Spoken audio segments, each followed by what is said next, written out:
What is your philosophy when it comes to, like, what is success to you? Quite honestly speaking, if you're not happy, don't do it. I put myself in a situation where I stayed in a job for 10 years and I was very unhappy.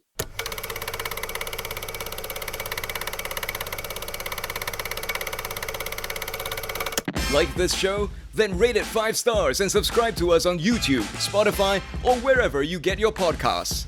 Uncool is a podcast by Creatives at Work.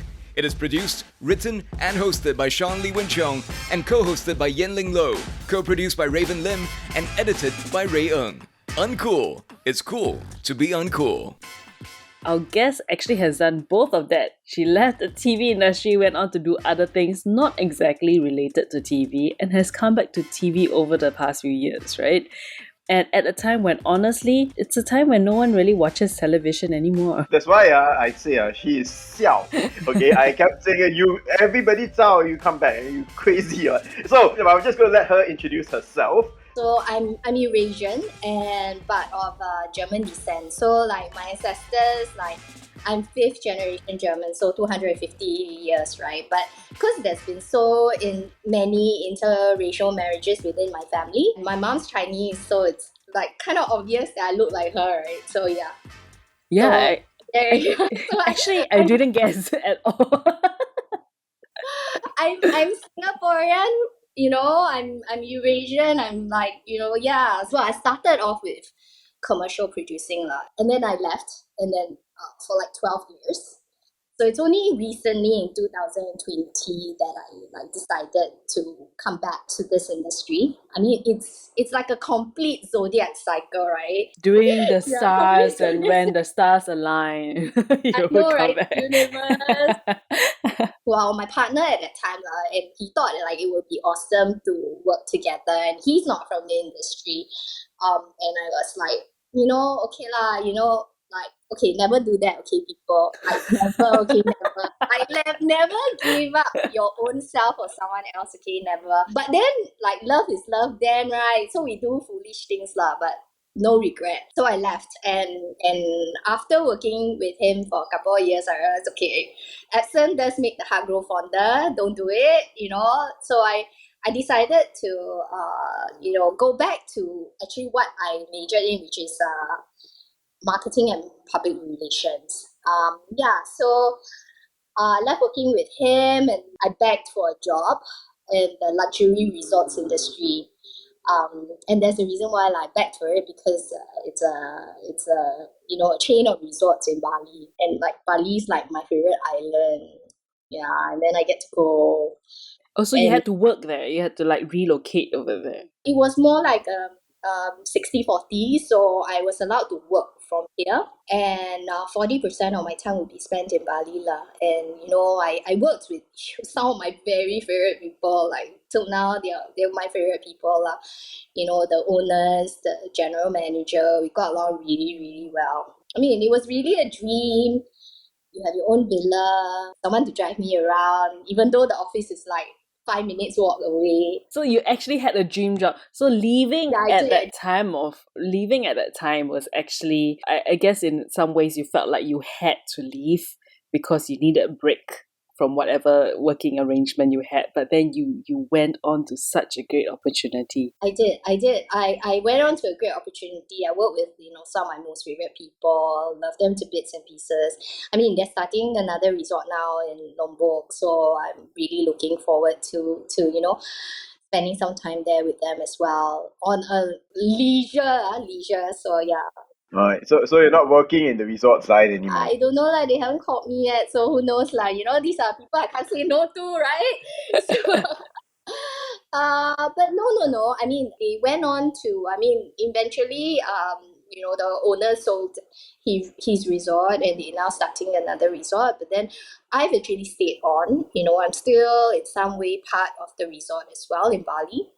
I see. So, you're also wearing quite a few hats right now as well. Used to be much more active, but now I've kind of like, I've been focusing much more on, producing TV shows. I've been focusing more on that because me as a producer, and Sean would know, it's like a 16-hour job every day. I mean, or even more. As a producer, you kind of start, right from the beginning of the project, which means that process will take you from 9 months to, 9 to 12 months before it's finally delivered.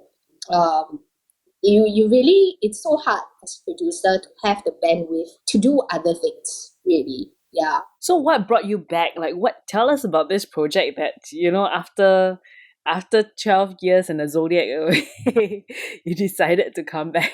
Actually, it's really, really funny, but there's more to it. So, at that same time, managing the resorts as well, working with, David, my best friend, and, who was here having breakfast with me this morning. She and I started a school for like really, really young kids. And if that wasn't enough, I also started a cross-training studio with like yoga as a base. That was what I was doing before like a You good friend decided to come called back me and one fateful afternoon. She's so confusing, right? It's like what business Bali resort? This resort for kids education for years old. Then after that, yoga is like, wow, so many people you are working with. yeah, There is All a the reason. time. No, there's a reason for it actually. I selectively chose it. So fast forward 9 years later, a good friend of mine, from my TV days, my film days, we've spoken to each other, sometimes, and I have so much respect for him. I really love his work. He's one of those directors I've always said I wanted to work with, and yeah, and he asked me. He called me one afternoon and he says, "Hey, want to come back and produce?" So, like, yeah, here is where I am. so it's just like a friend's like, hey, come back. And it's like, okay, lor, come back, lor. No. There's another story behind that story also why I came back. Oh my goodness. It's a And lot of why layers. he called you? I mean, you went away for like so many years already, and then he called you of all. I mean, of course you're great, and that's why he called you. But after so many years, he will call you. That's why. I mean, what's the story there? Oh, what's the story is because he had recently directed a really good series, and I was very, very impressed. We reached out to each other after many years of not speaking, and I said, hey, I really liked what you did, and he's like, oh my god, you're like a blast from the past. Can we like catch up? And he spoke to me, and before I left the industry, I was also directing a bit, and he knew of that, and that's one of the things he said, like, would you consider coming back to direct or to produce? And I was like, I don't know, maybe, but it was not like, no. I think over the years, although we didn't speak so often then, but over the years, every time he had like something, he would check in with me and say, hey, so now how can you like come back and produce now? Like, no, cannot. Like, really sure, like, no, cannot. Yeah, so I think it was one of his efforts lah, again. Wow. Yeah, I mean, you must have made a impression like way back when, right? Like 12 years ago when you guys were working together, and then that actually, 12 years down the road, if somebody really wants to work with you, I think it was a special effort lah, I would think. Yeah.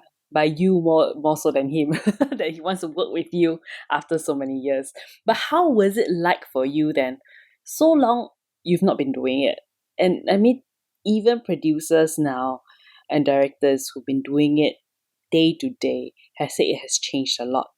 What was it like for you just suddenly coming back into the industry after so long? I mean, I think first and foremost, the timing was really, really good. In my opinion, the timing was really, really good. I mean, we were in very, very unpredictable times. So, I mean, whatever expectations that, a producer is, expected to,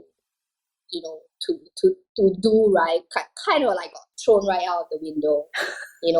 That's true. Yeah. Yeah, The correct. rules changed. The rules changed completely for us in production, and I think for me there's just so many things that kind of made it work, and it was a very pleasurable experience as well. I mean, I came back like 3 months before COVID happened, and at that time, we still had that 3 months of like, that we were still meeting, we were still establishing our characters, that kind of thing. So we were in writer's room and all that, right? So we were doing all our planning. To be honest, it actually worked to my benefit. It did. It worked to my benefit because everything was on lockdown, which means that my writers could really put in 101%. It also worked to my benefit because there was like no distraction. So I was working very closely with the head writer and also my commissioner. And we were, we had the time to really look at the script and change it, to what would best appeal to our audience. So, I mean, the inconvenience really, hats off to my casting director during that time, Jocelyn. We actually was, in terms of auditioning, we were auditioning through tapes. And I remember this evening where she had sent over the link to all our potential leads, and I had spent 12 hours straight watching casting tapes. And you're not going to be able to do all of that, right, if you were still functioning as a society out there running around.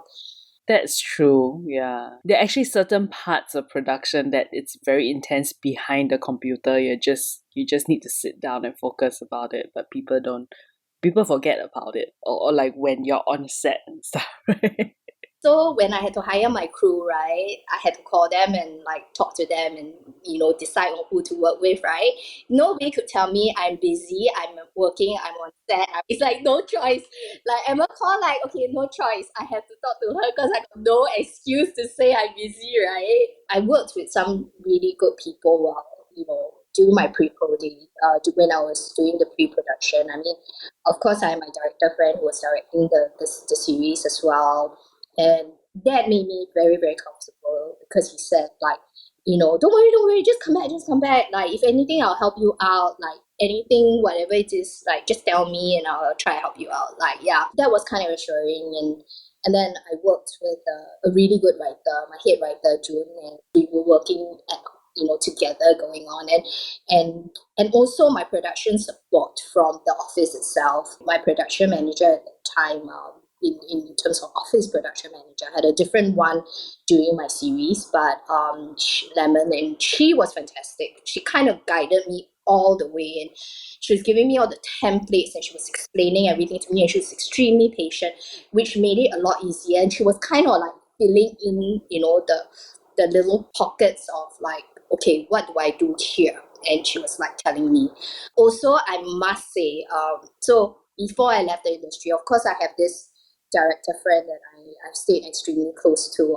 But I also have some other friends in the industry, people like, John Fu as well, who I remember calling and like, oh, I need a first AD. Do you have anyone to introduce to me? Janine, who used to be my colleague, but then she's a lecturer now. And, I had all these people that I was working with before, like 12 years before.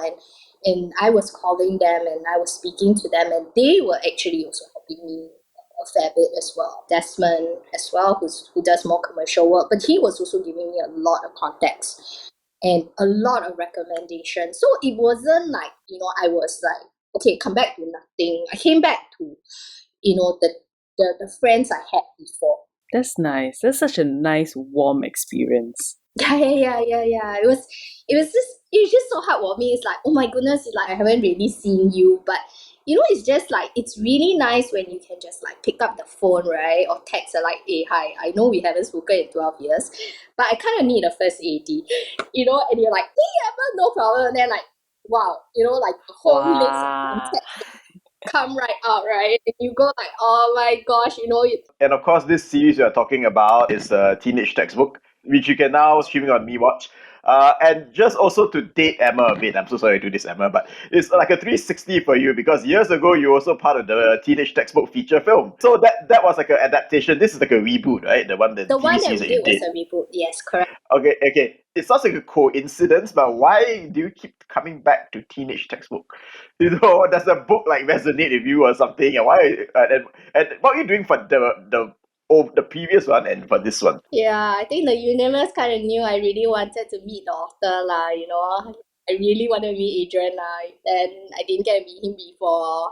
Because he was like my little Bible, right? Growing up as a teenager, so I think the universe kind of gave me a second chance lah. But okay, anyway, speaking of the universe, it works in funny ways, right? Before I left the industry, I came into the industry at quite a late age as well, in my late 20s. So turning back in time, right? So before I left the industry, I felt like if I wanted to have a long-term career in the media industry, I needed to really understand the full aspect of the industry as well as a whole. So I was actually doing distribution of content. That's one of the reasons why I'm so close to some of the other, fellow practitioners of our industry, the veterans. It's because we used to travel the circuits together. So we used to Cannes to Hong Kong, Shanghai Film Festival, Beijing Film Festival. We used to do all of that, the whole festival thing. And I was like living, out of a suitcase most of the time. Well, I was working for Mega Media. I was working with Jonathan Fu, and they were the executive producers of the Teenage Textbook, the movie. So Teenage Textbook, right, the movie, I actually sold the rights to a channel in the US back then. And it was actually the first movie, right? So I was representing like 5,000 hours of content. But Teenage Textbook, right, was the first movie that was on my table. It was the first movie that was given to me to distribute. So actually, when my director friend asked me to come back to produce, right, I didn't say no, but I wasn't, entirely convinced because I've left the industry for so long, and it was more of a confidence thing.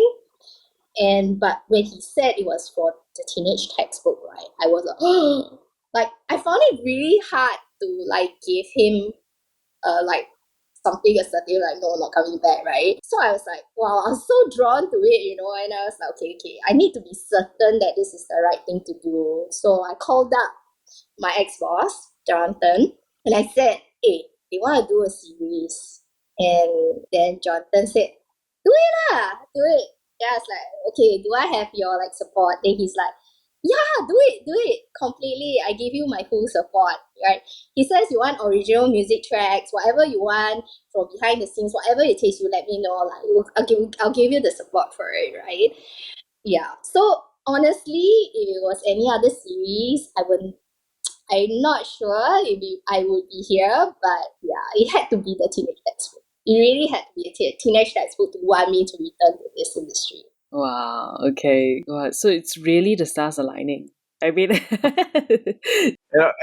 and since then, you were saying that your upcoming projects, which you may or may not be at liberty to say now, are also adaptations or reboots. What is it with you and adaptations and reboots? Actually, I don't especially vibe with reboot or adaptation. I resonate with the story. That's really me.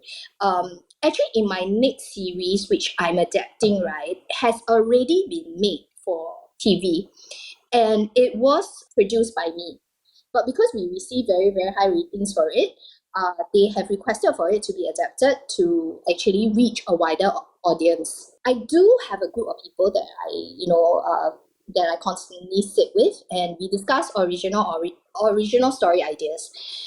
And we've been working on a few, and of course we hope to get it commissioned because the couple of stories that we come out with, we really like it. I like to take on my own challenges, and constantly I'm always trying to think out of the box. So you would expect that whatever I want to work with or whatever I'm working on, right, I would prefer to work on original stories, unless I really resonate with whatever it is that I'm adapting. But because, to be honest, right, adapting is about respect, and you have to respect the original producers. Whether it's the author, whether it was made into a film like the Teenage Textbook and all that, you got to respect the original, people that were behind it. And one of the things which, when it comes to respect, is that you have to make sure that you do something that when adaptation comes into play, it's really about, because it was so good before, it needs to be adapted. And you just got to make sure that, it's not a matter about being better. That's never my intention. I think what it is to be able to turn around and say, thank you for doing such a good job. And on that note of reboot your business marketing plans with a podcast. Whatever your business is, we will make a plan for you. Drop us an email at contact@creativesatwork.asia to find out how we can do that for you.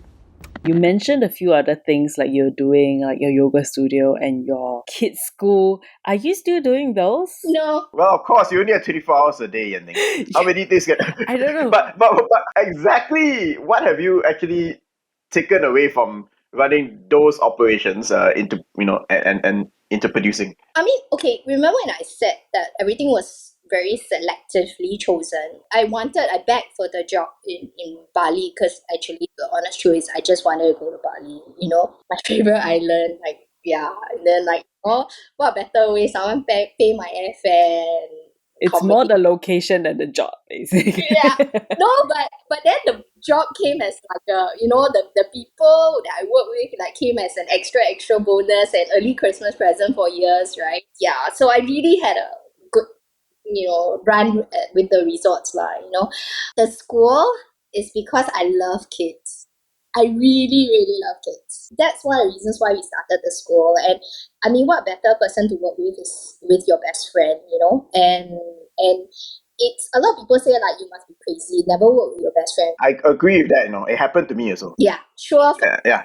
There's a reason why this type of cliches exist. Okay, I mean, as much as people tell you cliches, stereotypes very, very passe, but there's a reason why they exist, okay, Yanding? Okay, but anyway, back to you, There is Emma. a reason why we are still best friends. In fact, she was at my house this morning, Saul. She's the head teacher, and that is something that I give her. I'm there to support. So which means to say anything that she tells me in terms of the curriculum and in terms of what I need to do, then I take lead on that. There was never I'm an equal shareholder and therefore I have to be heard. No, it was a fact that when you come into that aspect of the job, right, that she's the boss, and it was very similar with the marketing part of it, with the other aspect of the business, which she was very respectful. She was like, oh, you do your thing and just tell me what I need to do. I think it's because of that respect.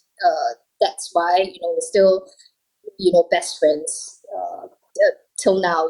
What differentiated your center, actually, your education center? What was the differentiating point as a business? It was very sensorial, learning, but also Saul and I, we're very passionate about working with kids with intellectual disabilities, so or have been branded. So we focus on the very, very young, very, very young kids, which parents felt that there was something wrong with them, or okay, and it makes me a little bit upset talking about it because I think our kids are being branded very, very early on if they do have any form of disabilities. And I mean, to be very honest, right, I'm very, very sure that I'm ADHD. I'm very sure that I have a slight case of OCD as well. That's why you're a producer, you OCD. It's true. But you never... A lot of producers But I you also never... feel. You were working with kids who are branded who have these problems. Yeah, I have a problem with branding. I have a problem why people were just so quick to give them tags, and it's just it kind of changes things quite a lot, and it seems to be a lot of kids that are this way, and it was never like that when I was growing up. Especially liked working with kids that maybe some people have formed the opinion, but actually has turned out to be some of these kids are really, really gifted, very, very high IQ level.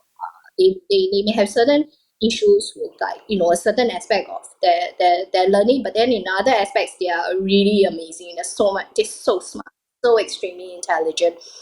So yeah, so realize that in order to help them so called, right, because the parents, being parents, we get very worried when people tell us there's something wrong with our children, right? Is that we realize that with learning, it's play as you learn. It's not really about sitting at a desk. It's dancing around and kind of thing. So yeah, so that's what we wanted to very much focus on, and we were doing really well. I mean, we were doing shows at the malls as well. I was a mascot on the weekends as well. Like literally, you dress up and you mascot and you go to my social media. You see me in a bear outfit. Yeah. That's pretty funny. I mean, with ADHD, then I'm physically always very active. So I started this cross-training yoga-based studio because it's a place for me to work out. It was completely... So it's completely self-serving. Yes. But that actually makes sense, because I always get people who think, like I hear a lot of businesses start out like that. Like, I like it, I keep eating this, so why don't I just cook it myself and sell it? Or, I like to read comics, so why don't I just open a shop and sell comics, then I can read comics all day and sell comics. Because you like to work out, so you open this workout place, and then you... There was some part, we had partners involved in that lah. So they came to me and say, hey, we got money to invest, like what should we do? I'm like, okay lah, then there's certain workouts I really want to do. I like the bar stuff and I like the the cross training stuff. I said we're yoga based, like okay, let's do that. Can't just do in yoga all the time. I cannot. Emma, you should have just said, you have money and I should invest with it. What should I do? Should have just said buy Tesla stock. With the rich and famous lah, they're not going to. They like probably, I don't know, man. They have probably a special relationship with How did those endeavors go? And then what made you not do them anymore? So I mean, with the luxury resorts, it was bought over by a conglomerate, and the chairman at that time was saying like, hey, he was saying, hey, join me on the board of directors, but then why don't you go off and do your own, go off and do stuff as well, and he's like, see what else you want to do. So one of the things that we talked about was this, cross training of the yoga studio. But then I always said, like, I would open it, I would start it, I would set the SOP, but then I would let the other people, we would have my other partners run it. At the same time, I was also still part of luxury resorts business, and that I was actually in active duty. I was still doing a lot of work for them, and it was just impossible for me to start the yoga studio, and at that same time still be in active duty with the resorts, and as well as at that same time, my best friend and I decided we'll start the school. Wow, okay. So many moving parts. There was just so many things going on. So I had to take a pick of which it is that I want to concentrate more on. And my choice was very obvious. Choice was, committing myself to the educational business with my best friend. Just, there's so much love there, and I wanted to give her that commitment. Also, it's because, like I said, I love kids as well, and we're working with special needs kids, and that's what we said right from the very, very beginning when we were, preparing to start our school, was that we wanted to focus on these kids specially. I kind of said to everyone, okay, I'll start the yoga studio, I'll let it run. I did that. I took myself out of active duty from the resorts business, but then I'm still kind of very much a part of that as well. And then we had the school. So we were running it for like 4 years. And it was getting very tiring because we were running the school for 7 days in a week. And my partner, and especially for her, because she was the head teacher, and she was, it was crazy for her, 7 days a week, right? And so our lease had run out, and we were running out, and the both of us had a conversation about this, and we said, hey, like, what do we do? Do we renew it? Because we had already renewed it once. And she said, we need a bigger space. If we were to grow, we would need a bigger space. And we both agreed that our current location, there was just some of these challenges. And we said, okay, let's look for a bigger space. And she said, okay, let's finish up the classes all by December. And then we take a break for 3 months. And then once we take a break for that 3 months, then we can start looking for it. And then we can start renovating and then getting the school in place and the curriculums and all that in place again for the new term by the second or third quarter of the following year.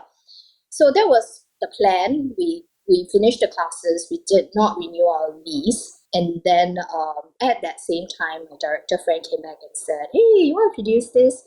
And I was like, okay lah, I got some time now because I can't sit still. So I was like, okay lah, I got some time now, maybe, I promise you, okay, they said that I didn't have to commit so much into the project because we were not supposed to be filming it in Singapore. We were supposed to be filming it across the causeway because we needed the space and the volume of people. I feel you. For the school setting. So we had found a go across the causeway, and we were all ready to bring in hundreds of people into our scenes and all that, right? So they said, you just need to supervise the line producer in Malaysia. I'm like, okay, can. Then no filming in no filming in Malaysia. Overseas. No filming at all in Malaysia. And then at the same time, my partner, she took her rest, but then she also needed to find a way to like kind of supplement her whole income. So she went back to doing what she really is extremely good at, which is writing. They're launching the new bird park, and you know, everything that you read at that park is written by her. Okay. So she went back to doing that in preparation for the opening of the new bird park. And yeah, so and then we kind of like got together again and said, okay, so how do we still do this? Do we not do this? What do we do with our school? And then she's like, I'm moving away. I'm like, Oh, so it ended like that. I see. Well, one chapter. How about that CrossFit yoga? yeah, so I gym? set it up and I let an I extremely talented, extremely hardworking, extremely good manager manage that. Are you a trader actually? You only work out or you also No, can... I just go and work out only. She just walked in like I her free I pass, prepay basically. the trainer to come and teach us how to work out. It's what they say about running a business, right? You always set up the business, get the system running, and then you let other people do for you. Then Yeah, that's a okay. perfect business. Yeah, basically. In a sense, it's like a perfect business. Yeah. So, Emma, what I'm hearing, right, is that you are such a free spirit, which to a lot of people, even myself included, right, it's not a very conventional path to be taking, right? It sounds amazing, but I myself, I don't know whether I'll be able to make so many big decisions so quickly over a short period of time, relatively short period of time. I want to know, what is your philosophy when it comes to like what is success to you, and what's your philosophy in life to follow that? Quite honestly speaking, if you're not happy, don't do it. That's my philosophy. Like a very wise person once said to me, like, if you're not happy, don't do it. Right? I mean, a lot of times we are very much dependent on, you know, how we make our money, right? Or how much money we make. And in my honest opinion, right, is that I'm happy when I'm not thinking about all of that. You know, like I say, all my choices in terms of starting my business is really all self-serving.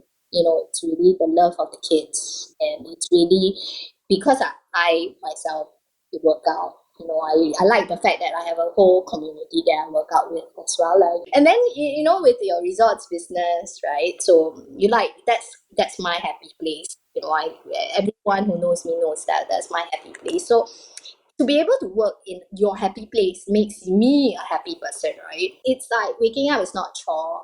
And I mean, I feel like we cannot compromise. Well, I can't. Maybe someone else can, but I cannot compromise on that. Yeah, I think it's because of that, right? Because my intentions of why I do certain things, it's not monetary. Of course, that would be great if we make a lot of money, obviously, right? But it's not the key primary reason of why I do what I do. It never is. I made this mistake when I was a lot younger. I put myself in a situation where I stayed in a job for 10 years. You know, I worked with my bosses were really, really good. I must say that, you know, I had some really, really good bosses, and I made really good money from that industry itself. You know, I'm not going to mention which industry this is. And I spent 10 years, I was very recognized in the industry. And I was very unhappy. I was just really, really unhappy. I was making so much money, but just unhappy, you know. So I tell myself that So this was before Megapedia? this is before. This is way. Okay. This is before. Okay. 10 years All right. before media. Yeah, All 10 right. years before. All right. So you're happy for 10 years. Sorry. Yes. I was very unhappy for that 10 years. Lah. I mean, it started off being great because I get to travel still. But then, you know, I made really, really good money. But then I was just really unhappy. I just didn't like what I was doing. I didn't like my life in general. I didn't like the person I was becoming as well, very, very career driven, didn't care who I stepped on, like didn't care what I did, as long as, at the end of the month or the year, my bonuses were like, sky high, rocket high, right? For someone in their early 20s at that time, it was just amazing. I was making more than most people were. I had really purchased my first house already. So it was like, I really could do whatever I want because I was really not committed to anything. Actually, because you did that and had collected all this, as you said, a lot of money and bonuses and so on, it kind of allowed you to walk away from it and do things on your own terms later in the next 10 years, right? Yes, so it did allow me to do that, and the money was good there. But then I wanted more from that. I wanted something a little bit more. I wanted to do TV, and what happened was that I took a huge pay cut. I was paid like Oh, for sure, yeah. yeah, I was paid like $600 a month, and I was paid that kind of money for like a really, really like for 6, 7, 8 months. And I think the only reason why I could do that and still be able to afford my house and everything else was because I had made that money in my job, and I'm quite a simple person, so I don't need that much of money to like, to live well. Yeah, it's not So to do that. so there's a bit. So that was kind of like, even though you're unhappy for that 10 years, there's still some upside to that, lah. In that sense. Definitely. I think the upside is also the friendships that I made, because all my ex-bosses from that industry, we're still friends till today. Oh, wow. Yeah. We're still friends. So how do you spend 10 years hiding that you're unhappy? I just don't get it, right? Because now people, because you see now, right, people not happy about something, straight away they just type on LinkedIn or Facebook or something, this person, I don't, this thing I'm not happy, and then it goes up. But so now everybody is so very, very reactive, right? Very, very and they just, very immediate at the things that they do. So how did you manage to keep that away for 10 years? Angry all the time just angry just angsty don't want to talk, like, just completely. And then because I'm very motivated person, right, so I did even better with my job lah, because kind of channel all the All the negative negative, focus it. Into something productive. Wow. to beating out your competition. Very Attila the Hunt kind of. I'll make sure that everybody fails if I don't win. That's exactly it. That's exactly me. I was like, Exactly, right. if I'm not number one, then no one else can be. For you, right? I think there's this conflict a lot of times, right? With people, I think young or old, in whichever industry you're in, is that I want to do something I love, definitely, right? But there's also that what delayed gratification, which is also very constantly talked about, and I feel it's a good thing to have, right? But you can also get very unhappy in that delayed gratification part. I think that's what people are worried about, right? Case in point, your 10 years where you were just terribly unhappy, but at the same time, you're earning such good money. But it also allowed you, like Sean mentioned, to do what you wanted for that following years, right? And leading you up to today. You're so happy. You just love what you do. You love every day.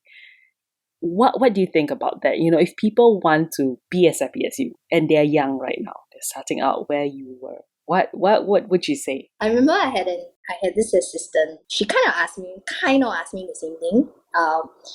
And I said to her, in life, right, have no expectations. You live for what you do, and you do the best that you can, but you never have expectations. That's the thing. Expectations is the root of disappointment. When I was making the money, I was not thinking about like, 10 years from now, I'm going to take this money and I'm going to go into the industry, which an industry of which I had like no knowledge of. Like, I didn't even feel like, how do I even get into an industry like this? I didn't even study film at that time, right? And I think I didn't think of that. I think that we plan way too much in our lives. We're like, oh, okay, I mean, everything is a loan, like 30 years loan, 10 years, drive the same car kind of thing, that kind of thing. If I'm not so focused on what happens 30 years later. But I enjoy that journey for the next 30 years. It's made it a lot easier for me. I don't stress about, you know, the unnecessary. I've always known like then that, you know, age is my advantage. I felt, to be very honest, I always felt that I had room to make as many failures as possible. And I'm never afraid to start all over again. I'm very brave in that extent, which is I never like let, you know, people say, wow, so drastic, like you every time change careers, right? I mean, my personal life is a different story. I'm you know, I don't make such big changes. But in terms of my professional life, people always, wow, you make such big changes, right? So I'm like, yeah, but one thing about me is I don't like wasting time as well, because I realized I wasted time with the 10 years, right? Make sure I like what I do, what I like, I'm happy, right? And if a shoe doesn't fit, right, stop trying to fit it on your legs. You're either going to get blisters or you're going to lose the shoe eventually because it's going to fall right out. And I always say this. I say, be okay with following your passion. I want to be able to live it well. You know, I want to be able to have no regrets. And no regrets meaning what? No regrets is meaning that whatever time that is given to me is time that is well loved. You've been obviously, as we've unpacked, you've been part of many industries, child education, yoga, fitness, production, and so on. At what point in your life did you realize that you can actually make it in these industries? Since you know you're relatively successful in all of them, I need to vouch for this. Okay, this is very true because recently I do this production. I'm not gonna name it anyway. And then I had this, we had this major, a lot of things to do lah. Okay, as with all productions. And then people then like how to solve what to do, right? Then one of the solutions, right, is just call Emma lah. And that's actually that is actually how I ended up calling her or talking to her, right? Because I was like, yeah, so many things how then like, it's okay, just call Emma. So okay. And the best part is that next morning I still didn't call Emma. She called me. Oh, Then I'm like, okay. yeah, it's the best part. I was like, I got a call. I was like, hey, sure, I got someone to speak to you. I'm like, oh, who? Then I'm like, hello, it's Emma. Like, oh, hi. Yeah. So Emma's the solution. Anyway, yeah. So as you're saying, so when people want to work with you, Emma. Okay, there's a reason for this. Okay, because like as you know, high energy as I am, right? I'm actually really calm. You know, when faced with adversities, I would say I'm relatively calm. Like, you know, I'm not, you know, they always say, oh, lady bosses are very emotional, but I think I'm really one of the rare ones, right, that don't get emotional. Actually, I'm sorry. After working with a lot of people, I found that it's the other way around. I found out that actually lady bosses are more calm when it comes to stress. But when you are faced with male bosses, stress or not, they're emotional one. I'm sorry. I had to say it. Okay. Yes. They're emotional creatures, you know, and they're driven by certain things that nobody can explain. Whereas women, when we work, right? It's very logical, it's very practical. It is, how do I solve this problem? Yeah. So as you were saying about stereotypes and cliches, as you were saying about cliches, I was not referring to you guys. It's not bad. It's not bad. You just have to realize that after a while, this is how a lot of them function, and this is how you have to also respond accordingly, right? Yeah. So it's not particularly a bad thing. Yeah, you just have to learn how to deal with it lah. on the note, when people want to work with Emma, she knows that she's kind of made it. She's kind of cool. In general, right? And I'm going to take us back specifically to media production because this is a podcast that targets mostly creative freelancers anyway. In general, we know that media production is very costly. It's very time consuming. There's so many moving parts. You just said 9 to 12 months you work on it. With all this in mind, right, it makes sense for someone to want to work with you because you're seasoned over somebody who is, let's say, new, like 1-2 years experience. So especially if you're new, how do you then break into this niche field in your opinion? Niche field as in a producer role? Niche field as in yes, in the kind of roles that you do. Should we even ask this? We are like introducing competition to all three of us on it. But anyway. No, please, I need more people to take over what I do. Please take. No. I think we are among the three of us, we're not selfish, and I think we are very mentoring, you know, among the three of us, I somehow get the vibe we're very mentoring. So whoever that wants to be a part of the industry, I'm sure that we'll be more than willing and very, very happy to be very open and to share. I think it's very good too, because at the end of the day, I think one of the things that is lacking in the industry, right, is producers. I mean, you're a lot technical crew and all that. You also have quite a few directors that are out there, but then you hardly hear about producers. Like you always hear there's not enough producers, rather than there's too many producers. I think also in a way, because the role kind of like became very vague, the line, like suddenly producers also, sometimes it's producer in the Emma's in this sense that Emma's talking about. Sometimes it's, and Yending also will be familiar with. Sometimes producer is like, you writer, director / chapalang and everything. It's somehow that term has become very malleable. I find recently. I don't know whether it's for good or for bad, but that's just the way it has been. So, what advice then will you give to for if they want to just break in and just do producing and not be so confused and do 3 things, 4 things?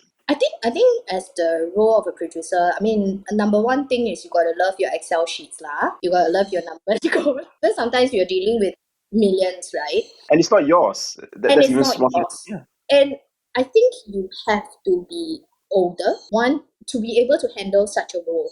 I think older, I'm not talking about in terms of age-wise, I'm talking about experience-wise as well. Because for people to put their money in you, right, it's got to do a lot with trust. You have to earn, I think at the end of the day, trust has to be earned. If you want to eventually be a producer, I think it's very important that you use that period of time, as your journey towards being a producer to gain that trust. I think that is essentially what it is. When you're dealing with money aspects, I think it's also very important. And what Sean said is very true. I mean, I've run businesses, so I know about projection. I know that when it comes to these COVID times, especially times like this, where my contingency money will have to go. I have to factor in my extra overtime in case somebody gets COVID and then we got locked down the whole production. At that time, all these things needs to be, forward thinking. I think as a producer as well, we also have to be very resourceful. Like what you just said. If anything goes wrong or there's a problem, for me is when I hire my crew, right, you guys are heads of departments, which means I will never make your decisions for you. You are heads for a reason, because you are damn good at what you do, and I respect you for that. And therefore, I am not, I don't specialize in this aspect of it. I have no right, unless you feel that we should sit down together to make a decision, then with all of that, I will let you manage your responsibilities. But I'm always here, which means to say there will be moments in time where you call on your producer and say, like you what Sean said, like, oh, we have all these things, like how are we going to solve this? Of course, every department has a part to play. I like what you're saying where, in that example, it's not the failure of your, in this case, it was a location manager that didn't happen. Because I think people are very quick to do that. Like people get very defensive and all that. No, and then they just point fingers and so on. And that kind of thing is, I wish that it happened less, but it just does. And especially like when they're dealing with so many people, it gets very easy to get into that mode. Yeah. So maybe this is the reason why so many people like to work with you, Emma. You have this view about how things are supposed to be done. And it's with the benefit of having done other things as well. Because someone who has been fully entrenched, like never done any other industry, would probably not approach it in this angle. I would say so too. I think having run the businesses that I've run, and I mean, obviously when I talk about the business I've run, I'm not talking about, there have been like 5 people that I have to manage, but there have also been times where I have to manage 20 people as well. And when I'm on production, my crew size can grow up to 20 to 30 people as well. And she's also proven she gets her fingers and hands dirty as the way she goes in a bear suit to run around and and do a mascot herself. So after all these things that you talked about, Emma, what do you wish that the Singapore media industry can learn more of? Like, given that I've been in this industry, I've only come back to this industry, right, only in the last 2.5 years. I don't think that I should be dishing out any advice on what they can learn from, right? But you know what I really like? I really like that, we have evolved since I left. Our commissioners are really a lot more open-minded now. A lot of genres that we never would dare to do before, we would only do the safe stuff, is now being seriously considered or is being commissioned. But it's because they're being challenged as well, right? By Netflix and so on. It is. And I think that's where I was like going on next about and it's also that one thing that I feel that has remained a bit stagnant is that sometimes we think so small of ourselves, right, that we are nothing beyond our shores. And I think that's an important aspect that we need to remind ourselves, right, that we don't just need to survive on our own, and that we are a small island. Everybody knows everyone, the whole industry, we all know who the directors are, right, and who the production houses are. If we can collaborate more together, which I'm starting to see now, and we can think out of the box, then I think there's a better opportunity for us to kind of grow. And when I say think out of the box, like what Sean just said about Netflix entire content, very, very daring content out there, right? And I think it's a good start, because then we're more brave to follow in our paths, right? And be able to not think about, oh my gosh, this is never going to be, this senses are never going to agree to that. I think I'm seeing more of that now. People are a lot more brave. But I would say that if there's anything, right, that I hope that our industry can actually give a chance to, is to listen to our young and aspiring. Sometimes they are the hungry ones, and with the right opportunity, right, they will actually help us to look beyond the traditional way of how things have been done before. Mentoring is very important, especially with the veterans out there. We really can't bring our craft with us when we leave, to be very honest. It needs to be handed on. And that's why I say, if there's anyone that is young, and I have spoken to someone that's very promising, I asked her, I mean, with all my interns that I've worked with, and the young ones that I worked with, I always say, like, hey, can I ask you, they may be in a certain position in my crew, but I always say, okay, if I give you this whole production, which department do you see yourself in? When I see that they have potential for they have the passion for the industry, and they usually tell me, oh, I want to do this, I want to do post, I want to do editing, I want to do wardrobe, I want to do locations next. They would tell me. And my next production, right, I'll call them back in with that role in specific for that, so that they take the opportunity to learn that role, and then decide for them that if that's something that they are keen on. And they may come out and say, oh, I hate this, I wish I didn't do it. But okay, I give you an opportunity to learn. I'm not here to judge. I'm not here to say, well, I hire you as a location person, but you're damn sucky at your job. I hire you because I know it's something that you wanted to do. If you want to do it, right, fortunately, someone who knows this, right, gives you that opportunity to do it, right, and guide you along the way, right, then it's like you see lesser of a fallout from our industry. Yeah, that's true. Because then they would learn maybe an aspect of locations, or because they have the right attitude. I think that's very important. I can put them anywhere, they want to do wardrobe, I put them under the wardrobe manager, I put them under the locations manager, and then they say, okay, I don't want to do this. But then they still have the right attitude. They leave that department, maybe not liking it, but still getting along with everyone else because of the right attitude. And then they go on, I put them in another department, and then finally they found their placement. Why we have such a huge fallout is because a lot of times, a lot of people join the production, right, or they whatever it is, and then they have such a bad experience, right, that they say, that's it, it's enough for me, this industry is not worth it. Because we know one thing, this industry, if we are part of it, it's never to make money. We'll always be poor. Sean? I had this intern once. He worked with me, not mine, because not my company, but I was doing this production. So I was a director of this production, and they had this bunch of interns. And they, of course, no more often than not, interns, they're PAs lah, more often than not. And then at the end of it, I asked, so how any of the show and the project, so how is it like? And this intern actually said what he has decided is that he doesn't want to do production. He wants to do crew. And I said, oh, why you want to do crew? And he said, oh, because, right, I helped to mail out their checks and I saw what they got. what they got at the OT. Then I look at what you are getting as a director and what for I do director and all that.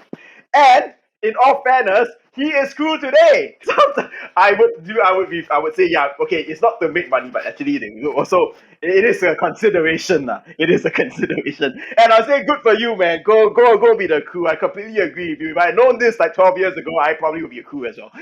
But anyway, but the point here is okay, so anyway, so to make it, Emma knows she made it when people want to work with her. You know you made it when Emma wants to work with you. So, No, no. I want to color correct that, okay? But it's not whether I want to work with you or not. It's the matter of whether I choose my projects based on the content that is being produced. So it's whether I resonate with that content or not, whether I read the concept and I feel for it or not. That is when I decide. It's not, I don't take things personal as to who I want to work with. It's the concept itself that is what resonates with me. The project itself, yeah. So on the note of projection, as you're saying, since you came from that background, finance background, that okay, we know that going forward, we know that in the last few months, inflation has been a very, very big issue for everybody, and going forward, it's likely to improve very much. How do you see inflation actually going to be affecting the whole production line going forward? Because we know that, as you say, it's not to make money, and our budgets haven't exactly followed the inflation rate over the years, right? And so, what do you see the challenge coming ahead with this situation coming? I mean, there's so many rumors, right? There's so many rumors about. Well, of course, I did see it coming, right? From a producer point of view, I saw like everything sort of like up, and then but my budget stayed got compressed, and then everything just got very messy. Yes, it has. I'm not gonna worry about that now. Because I'm not in any production right now, but I will be. I have my projects for next year already. For the next year and a half already. So I have that in place for myself. But it's hard for me to even answer this question because I've got nothing ongoing. And what with my next production, right? But you have 18 months ahead. All of the I know what my control of the budget is. I know how to control that. I really have my, contingency plan 1, 2, 3, 4, 5, and that's one thing about me. Contingency plan. I'm always thinking about, my plans along the way. What if this? Okay, then what is next? And these things really uncalled for. No need to think about this, but I still think about this. And as we know, inflation is something that we're going to be. Not just inflation, just some really bad R words out there, Oh, yeah, I know what they are. Play, right? But I'm not gonna think so much about that lah. I'm not gonna think so much. I know I have to. I have to think about it when the time comes, but it's just not time yet. Yeah, sticking to your don't worry too much. I have too much expectation. Just yeah. I don't worry. My contingency is always the same. Call Emma. I mean, few months down the road, like really, do we have control over what few months down the road? If you really don't, then you spend the next 5 months thinking about what's going to happen in that month. Then I promise you, and we all know this for a fact, the production will get done, it will be completed, it will be delivered, and we'll all be good at working on our next. That's the point. That's the main thing that you have to think about. Yes. Eventually it will get completed. Whether it's painful or not, I don't know lah, but it will eventually. Yeah, exactly. Whether it's painful or not is another matter. I never thought about it that way. I just need to unpack this. Because we've been speaking to you, you've been very high energy and all that, very, with a lot of very positive vibes. If we were to go back to your school days and dig out your report card, right, what would it say about you? I was really a very bad student. I had other priorities in my life. Clearly, you're ADHD. That's such a nice way to put it. I had other priorities in my life. But it's funny that you asked me this, Sean, really. Because I really need to say that out loud. I've been thinking about it, right? So, I was possibly the worst Mandarin student in my school. Possibly the worst. I don't think there was really anyone that is like as bad as me, right? And one of my series was just Mandarin series. It's just nominated for Content Asia, and a fellow director, she said, "Wow, your Chinese teacher must be damn proud of you." I told her, I said, I think my Chinese teacher would not believe that I'm producing Mandarin shows right now, because I'm the most unlikely. Like, you know, in school they always have like the most unlikely to, you know, succeed in producing Mandarin shows, right? Yeah, That would be you. Well, sorry, what school is this? oh my gosh. This is my secondary school, St. Joseph Convent. My parents, my mom, the only one that like is Chinese in the family, she's not even living in Singapore at that time. Then like, come on, like who would speak to me in Mandarin, right? Like Mandarin was not even a focus. I mean, yeah, I dated some guy, like my boyfriend then he speaks more Mandarin than me lah, you know, with intention date a Chinese boy, right? With the fact of trying to improve which, right? It sounds like the blind eating the blind. I mean, two 15-year-old kids speaking Chinese to each other. That's true. No, but I'm going to high five you on that, okay? Because my Chinese is very bad. My Chinese was I quite bad. remember, I remember, like if there's any instance where I got like above 50 upon 100 for Chinese, it'll be like a party for the Chinese teacher. She'll be like, "Yeah, 你及格了, yeah," and I'll be like, "Okay." So, but and then and it's one of my regrets actually, because it means that I'm kind of like cannot do certain shows lah because of that. But no, Emma has proven you wrong. yeah, but Emma has proven me wrong. Emma has proven me wrong. So, see, to those who say that Sean cannot do Chinese shows, but actually, it got good case study here. Possible. But okay, to be very honest, right, I tell you, must push your own boundaries, right? So to everyone who is listening, right, like you really need to push your own boundaries. Like, you know, after I did a teenage textbook and then, you know, someone came to me and said, okay, what is it you want to do next? And I turned to him and said, Chinese drama. And then he was like, huh? What Chinese drama? Like, because I knew that was kind of my handicap, you know, and the only way I was just going to get better at it, right, is to do something I'm not very good at. I specifically said Chinese drama because I know that that's not really, the language is already an issue. So when I did Chinese drama, I did a 10 episode Chinese drama, and then I said, okay, I can do Chinese drama because I can read the script, right? Then I said, okay, what am I going to do next? Let's do docudrama.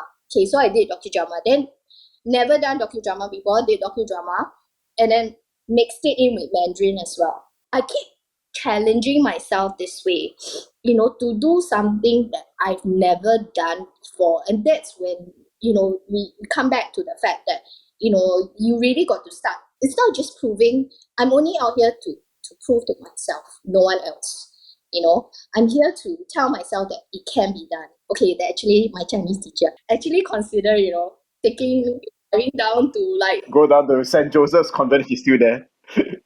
If you're going down, you go back to school and tell her, hey, see. No, my impression of Emma has just gone up again because she just said, I can read the script. I cannot write it. It was I can read it, I just can't write it. Same, I cannot write. I completely cannot write Chinese. And then people are like, then okay, too bad lah.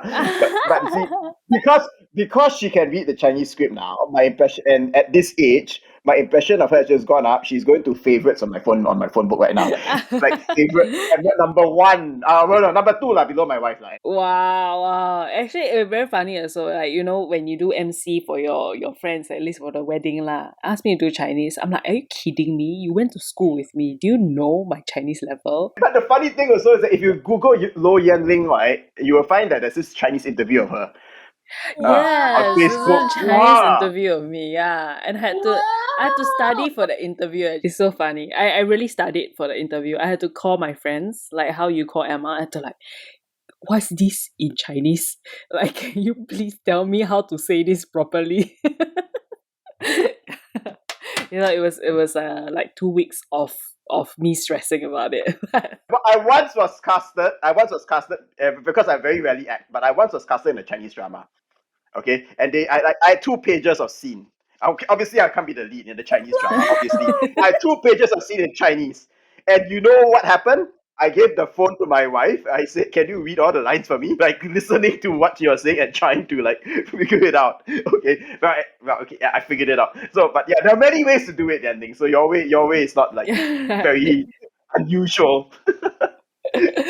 All our Chinese escapades. But I must admit, not so, you know, it still, the language still scares me, quite honestly.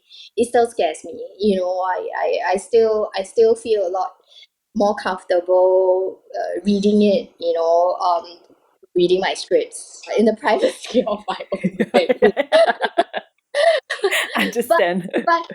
But my colleagues or the people I work with, my post team, who've been working with me on the last Chinese series, right? Last 3 Chinese series, right? They all said, hey, you've gotten so much better. Lifelong learning, lifelong learning. So Emma, thank you so much for sharing with us for the past hour or so. Before we round up the whole interview though, I do have one last question that we ask all our guests, right? If you look back in time and you had a time where you were the most uncool, what would you say to yourself back then? I'm cool when I followed someone else's dream rather than my own. I think what I would say to myself then and would be it's okay to say no. We can always say no. Don't need to feel paiseh or like I need to live. I can't be selfish, but no, it's okay. Saying no to something that I don't that I don't feel for as much. But it's also I'm constantly reminding myself that I need to resonate with me, with the projects that I'm doing. I definitely was most uncool when it was about someone else, when it really should be about me.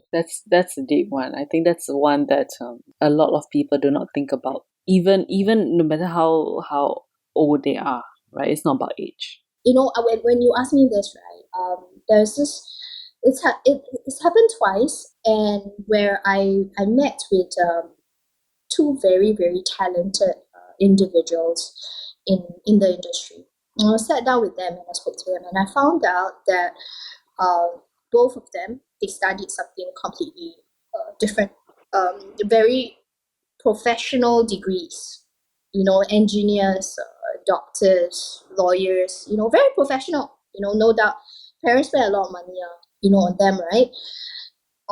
And they chose to leave that good engineering paid job, and leave that law degree, and they decided to become part of our industry, and I mean, I applaud their bravery, their courage, to tell their parents. Obviously, parents, like, I asked them both, I said, and how do your parents feel about it? And like, of course, Sheila, like, totally went completely crazy on us, right? But we still, like, persevere on, and we still choose to do what we do. I mean, one of them is a very, very, respected producer right now, and the other is now completing his script writing degree as well. To me, is that they were the ones that said no. They didn't sell themselves out because of other people's expectations. And it is so uncool to be living for someone else because it's your life. If people want to follow you and they want to follow you maybe via your socials, where can our listeners do that? Of course, I know your Facebook says please don't at me if I never spoke to you, but yeah, but where can our listeners follow your work? First and foremost, I'm not very active on Facebook, but I am active on Facebook. I'm not constantly updating my stuff on social media. So I mean, as much as it would be great to like explore and expand my the people I work with, I think you can find me on LinkedIn. You can find me on LinkedIn. And if there's a will, there is a way. You will know my number and you will call me. That's true. The fact that Emma knows so many people, there's 6 degrees of separation. It's not that difficult if you want to. So, but you need to have your will. If you go to Facebook, there is a messenger. There's a messenger, of function where you can just drop me a message if you want to talk to me, or like you want to talk to me about like work stuff or anything like that. I've had people like contact me on LinkedIn, contact me on Facebook that says, oh, we want to like talk more to you about the industry, what is being commissioned, what are the kind of genres that the people are looking out for, and can you read my script, for example. I've always taken time out to kind of like speak to them. But then, I mean, with that said, please no abusive messages, okay? Because I want to tell you, and it's very, very true. It's not one person that makes the decision when a cast, is decided on. Oh, for sure. Or when a crew is decided, it's never one person's decision. There is always a few factors that is involved, So there's been times where, people say, oh, like, There have been times where like, oh, why did I get why are you always working with this group of people? It's not me. It's really not me. I mean, it's what is most suitable. Who is most suitable? Wow, people actually reach out to you for that. Yeah. I've had people reach out. These accounts, right, are not real accounts as well.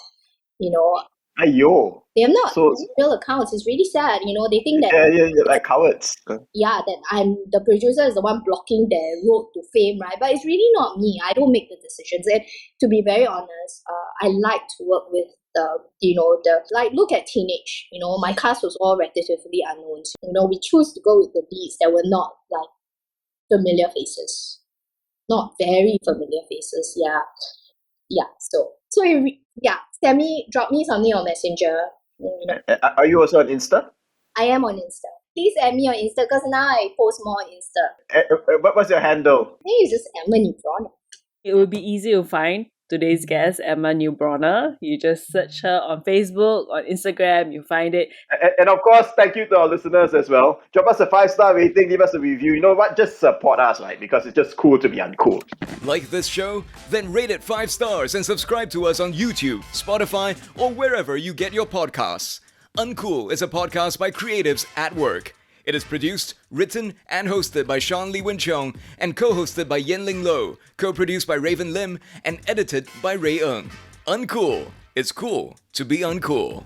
On the next episode of Uncool, one of your more famous and more of your projects have been Singapore Social, right? Yeah, I thought it was a great show. It was a great experience. It was Netflix Global. I mean, this came from Netflix US. I get to work with an American production team, but still in my home, in my country. We have new fans from around the world, unlike our Singapore fans who pretty much hated it.